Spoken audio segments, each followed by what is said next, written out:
Hey, greets everybody. So we are all bored off of our asses.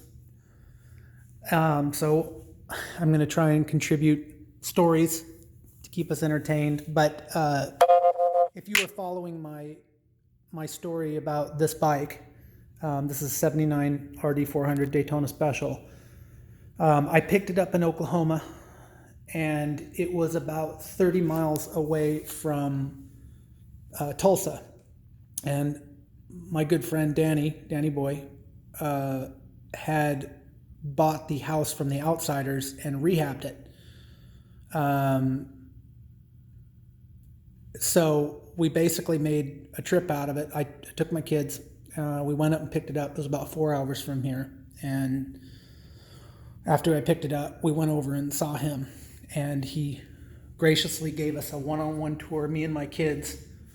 Graciously gave us a full one-on-one tour of the whole thing, and it was absolutely awesome. Well, it was a great experience, and when I got home, I wrote a story about it. I posted it on one of the RD forums, and some chap, I say chap because he was an English guy, in the UK got wind of my story and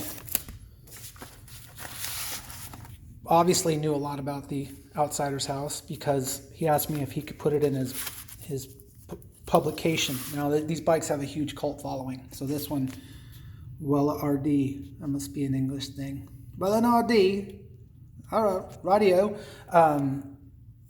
He put it in, he asked me if he could put it in the magazine, and he embellished on the story a little bit, added some pictures, and it was really cool. So this magazine is going to Danny as soon as I can get to a post office and send it without getting infected. This is his copy, but here is my story that I wrote. And this gentleman took it and he added some pictures. So Danny took the house and made it into a museum. It was falling apart. It was terrible. And there was me with the man, and there was my kids with the man. If you don't know Danny, he's a cultural icon. He is a founding member of the group House of Pain. Wrote a very, very famous song that everybody on this planet, probably Jesus, knows.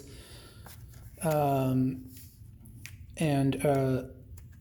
don't even need to mention it because you already probably know what it is just for me saying that, right? Nah. Anyway, it's Jump Around. Jump Around. Everybody knows that song.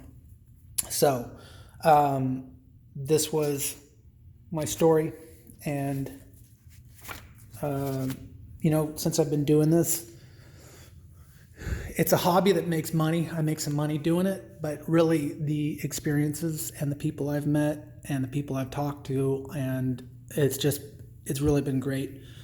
I really enjoy these bikes. A lot of these bikes were bikes that I wanted when I was growing up. That's kind of what I specialize in, is stuff that I liked, and it resonates with people because I always sell them, and people are always very interested in what I'm building. The enthusiasts, I should say, they're basically the bikes that I go after are bikes that are desirable for people like me that wanted them or want them, and couldn't have them for whatever reason back in the day. So anyway, it's been good. So and the stories and the experiences that I've gotten out of it have been priceless. So anyway, all right, everybody, stay healthy.